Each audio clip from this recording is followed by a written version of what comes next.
Welcome back. Organisers of the Land Conference held at the University of the Western Cape want the state to lead the land reform process but also step up its efforts. The conference identified several ways to efficiently implement land reform. Delegates also stressed that land redistribution should not be left entirely in the hands of our traditional leaders. Our reporter Vanessa Poonah attended the conference. With the issue of land dominating discussion and debate in South Africa over the past couple of months and years, of course, a two-day conference on rural land redistribution has just come to an end at the University of the Western Cape. This conference was co-hosted also by the University of Fort Hare, as well in collaboration of the University of the Western Cape. And joining me is Professor Ruth Hall. Prof, if I can just ask you, you were saying earlier on, or we've heard from this media briefing, that the issue around land in South Africa is a deeply polarizing one. There has been a myriad of different views brought to the table. In a nutshell, first and foremostly, what is the aim of this two-day conference? Where to from here? Our two-day conference brought together a large number of people, around 140 people, from across different perspectives in South Africa. And what we aim to do is have a national conversation.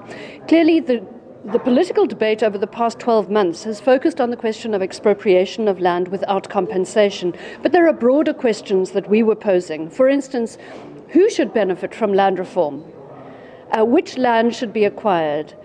What kind of rights should people have to this land? For instance, in many cases now in South Africa, even people getting access to land through land reform have leaseholds. They don't have titles. Is that the appropriate approach? Also, what kinds of support should be provided? And what are the desired outcomes? In other words, if land reform were to work, how would our countryside look different? So we tried to engage with a wide spectrum of people around this. What we did is we commissioned 3 different position papers that put forward different ideological positions about how we should go about land reform. The one focused on the private sector leading the land reform program. The other focused on the state being in the driving seat, and the other focused on community mobilization and land occupations. So we had very different ideological perspectives about how the land reform process should happen and also who it's for.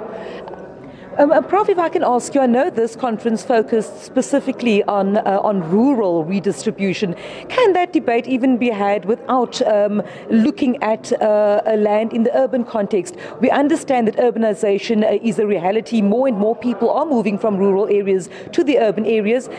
So can this conversation about rural land redistribution be had, not taking into account the rapid pace of urbanization? Listen, I think we all know that over 60% of South Africans are urbanized, and increasingly the land question is an urban question, and there's a question of urban agriculture, but there's also urban residential demand.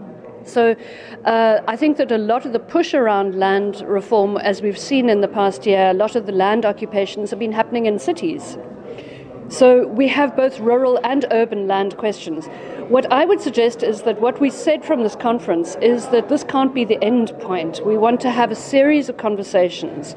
There was a suggestion that we should have working groups that work with the parliamentary and presidential processes and bring together a broad front of people across society to debate questions around urban land, rural agricultural land, questions around traditional authority, and so on. There are a whole spectrum of land issues that we're going to need to deal with. So the last 2 days have been a contribution to that process, but we are by no means agreed. And then, Prof, just in closing, so what happens now? This conference, one conversation really, in a series of conversations, and I suppose at the end of the day, it will all go towards policy formation and implementation of policy around the land issue.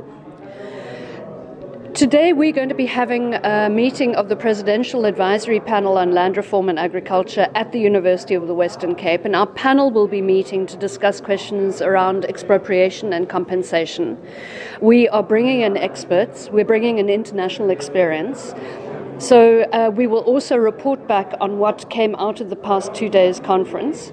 And I think that we're seeing converging processes. On the one hand, we see there's a presidential process, there's a parliamentary process, but also we as universities and civil society are organizing ourselves to get stronger ideas around how we can move forward around this issue of land. Clearly, there's a massive demand for land in South Africa. It's diverse, it's agricultural, it's rural, it's urban, it's residential, and it's going to need to be resolved, and it's going to be political.